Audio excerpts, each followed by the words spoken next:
Jadi kalau hajatmu pengen kabul, kamu pengen duit, kamu pengen rumah, mintanya ke siapa? Ke Allah. Pakainya apa? Sholawat. Gak pakai sholawat, ditolak sama Allah. Makanya kalau ada orang mengatakan jangan gunakan sholawat untuk mobil, jangan gunakan sholawat untuk motor, jangan gunakan sholawat untuk hajat dunia, maka jawablah, lantas suruh pakai apa? Kalau nggak pakai minta sama Allah, suruh pakai duit, suruh pakai kerja, suruh pakai usaha, suruh mengandalkan ikhtiarnya, melupakan Tuhannya. Ajaran siapa ini? Ini bukan ajaran Nabi Muhammad SAW. Makanya orang yang nggak punya duit kalau udah kenal Allah, kenal Rasulullah, nggak ada yang pesimis, optimis. Nggak punya duit pengen beli mobil, jalan di kampung lenggak-lenggok. Ditanya, kemana? Showroom. Ngapain? Beli mobil. Duitnya ada? Belum. Nah terus proses sholawat. Tahap awal, sholawatin dulu. Sholawatin. Dianggap orang stres. Ini yang normal ini. Yang anggap stres itu yang stres. Bener. Apa? Nanti akan saya jelaskan. Serius. Yang kedua. Dalil tidak terbantahkan. Dan ini yang punya Habib dan Kiai serta murid-murid dan kawannya. Yang lain nggak punya.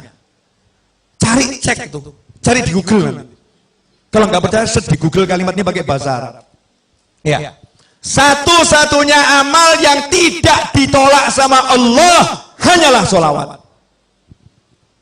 Yang lain nanti dulu cek recek, tolak terima, tolak terima. Kalau sholawat langsung diterima. Meskipun kamu riak, meskipun kamu ujub, tetap diterima. Itu yang namanya sholawat. Habib, Yai, masa bisa sholawat mengalahkan sholat? Nah ini pemikiran nggak beres ini.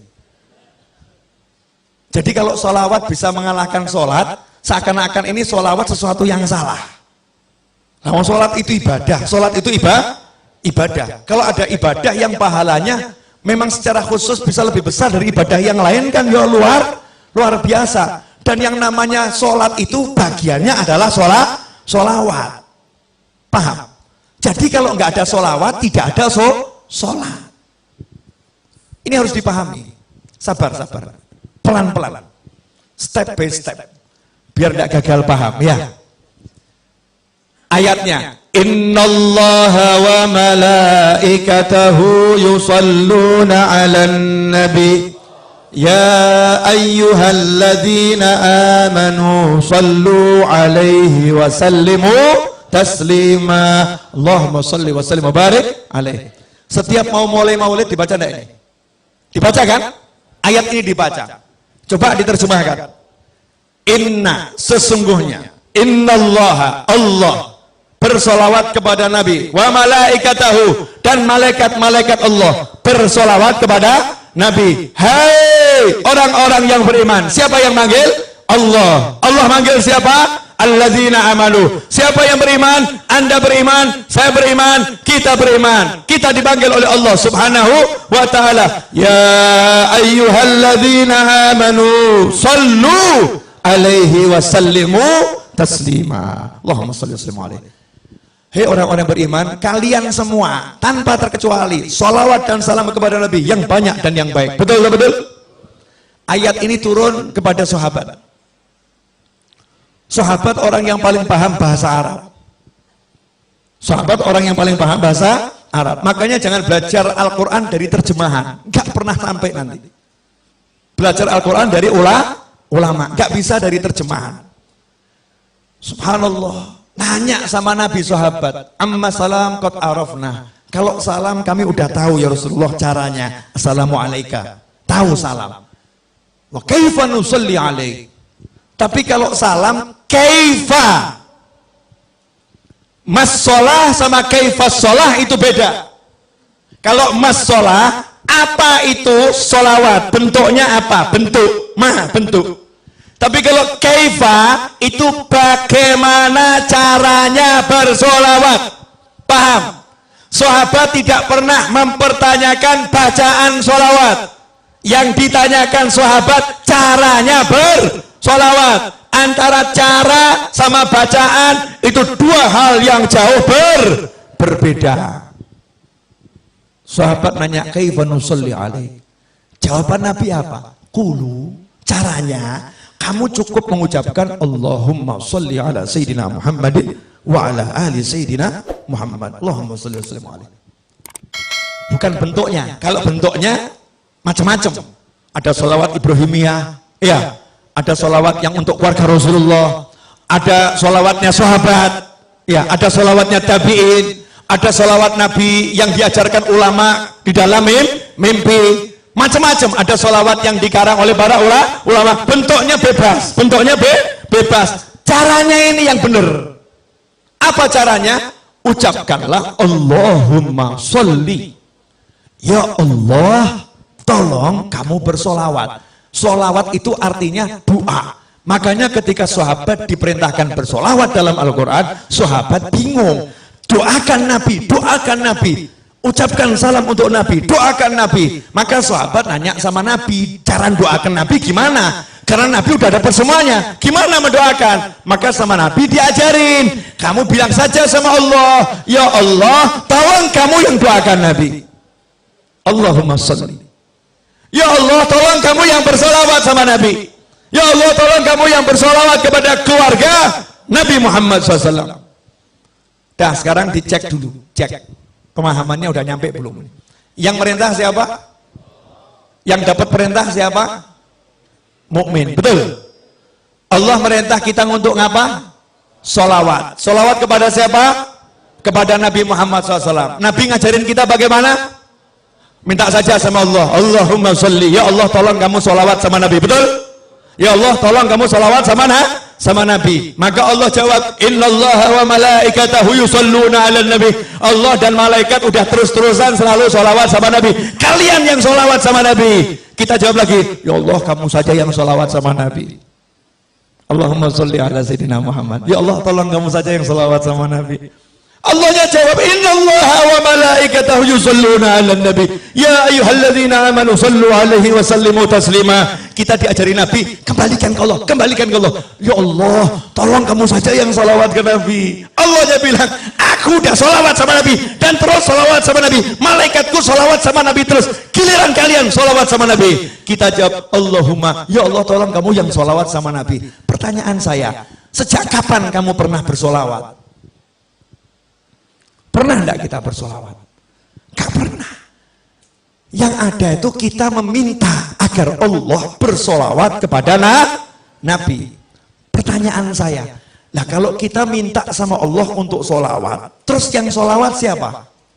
Allah. Yang solawat Allah. Akankah Allah menolak Allah?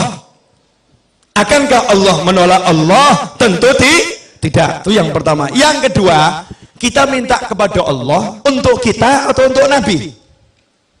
Allahumma sholli ala sayyidina Muhammad. Ya Allah, tolong kamu bersolawat pada Nabi Muhammad. Berarti kita minta kepada Allah untuk siapa?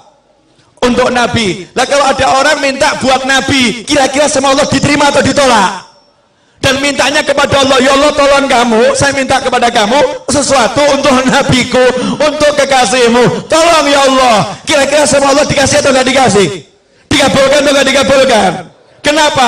Untuk kekasih Allah semua diberikan oleh Allah. Makanya kamu riak, kamu ujub, kalau minta untuk Nabi Muhammad SAW pasti diterima oleh Allah Subhanahu wa Ta'ala.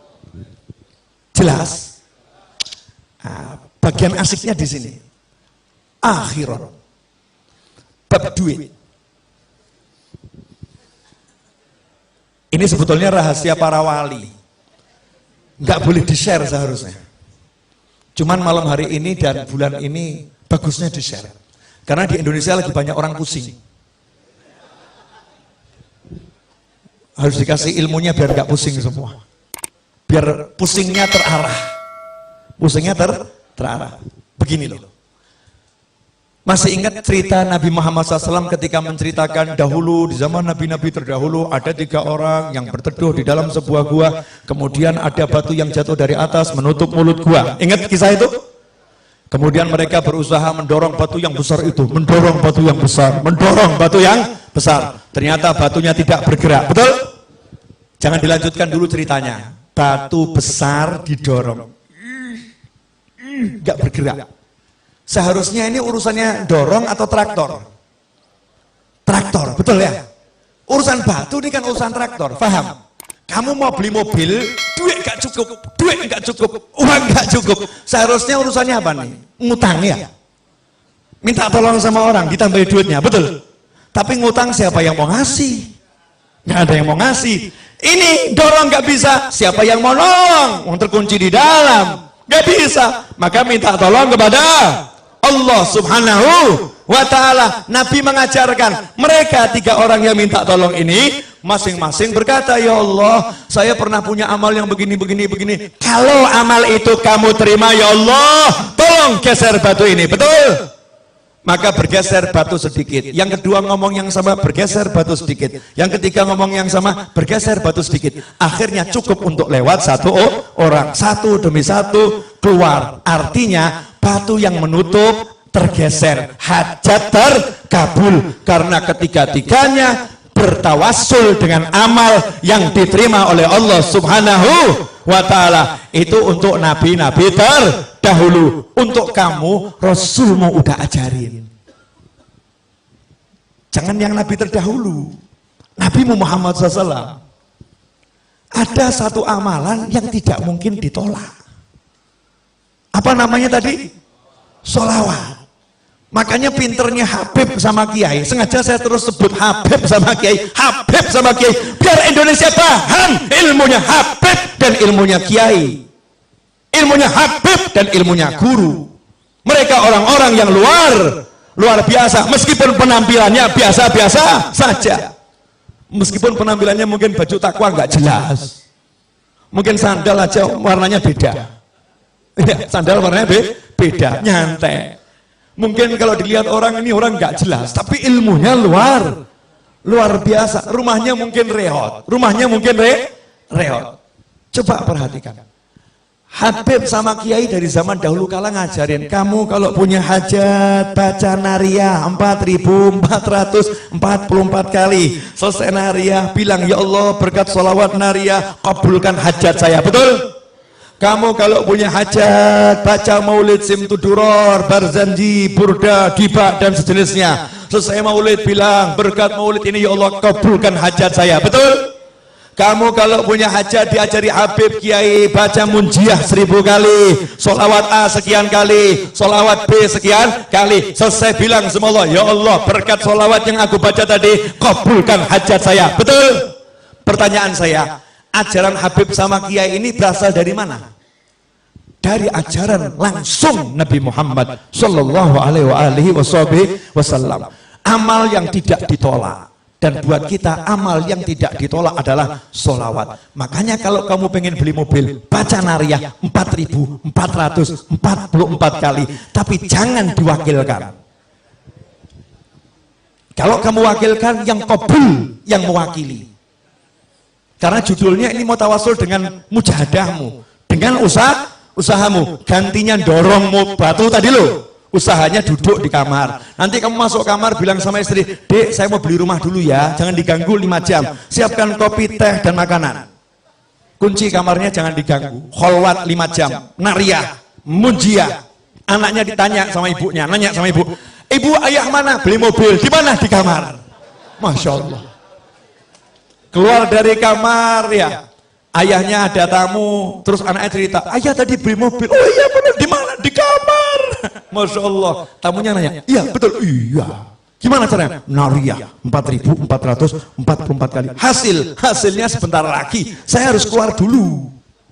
Hasilnya sebentar lagi saya harus keluar dulu. Baru dia keluar, jalan ke pasar, jalan cari obyekan, jalan dia bergerak. Nanti itu sholawatnya akan bekerja.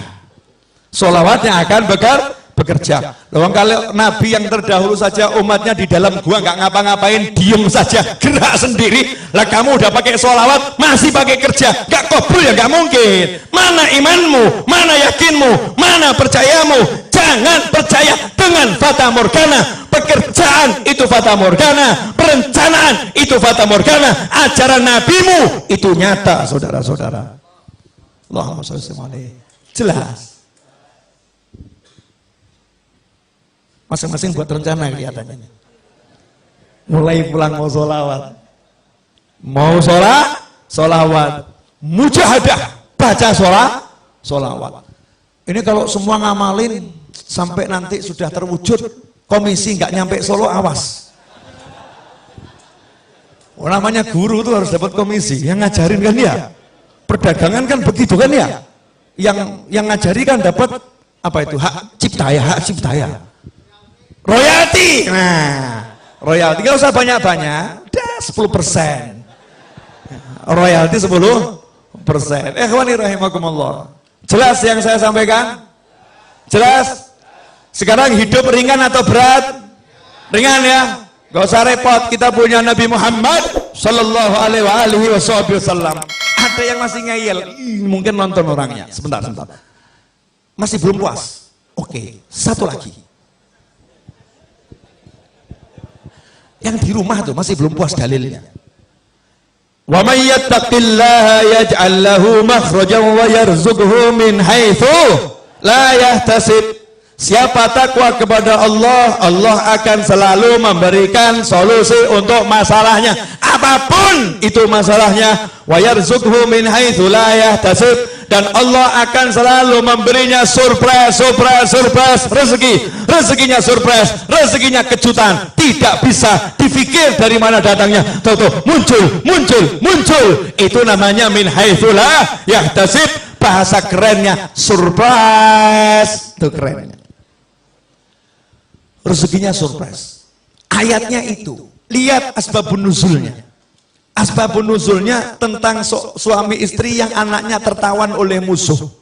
Terus suami istri ini menghadap Nabi Muhammad SAW. Terus ngomong sama Nabi, anak saya ditawan musuh. Apakah Nabi kirim pasukan untuk membebaskannya?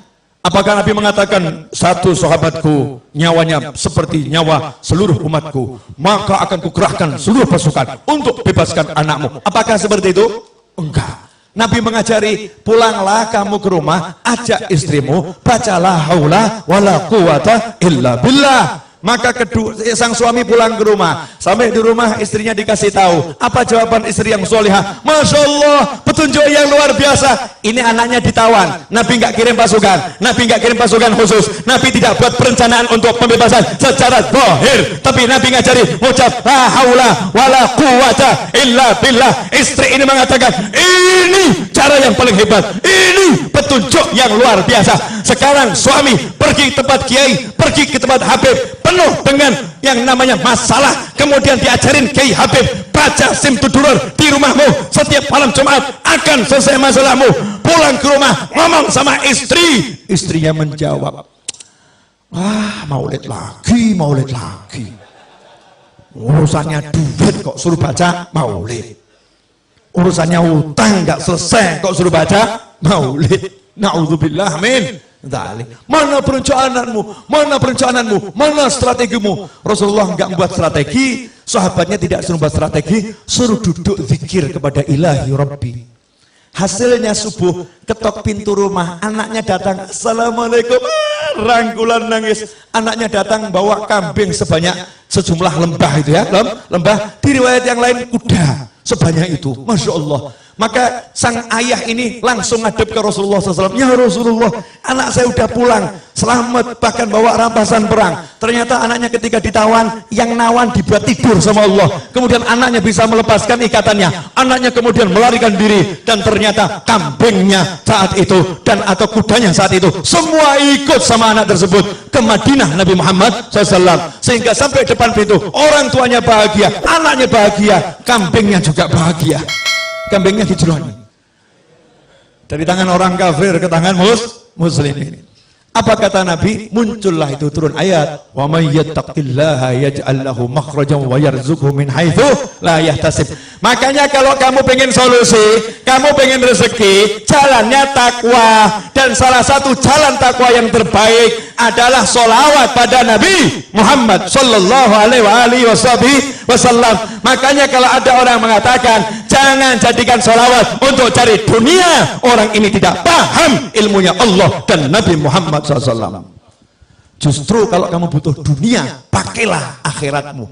pakailah Allahmu. Itu namanya orang yang mengandalkan Allah Subhanahu wa ta'ala.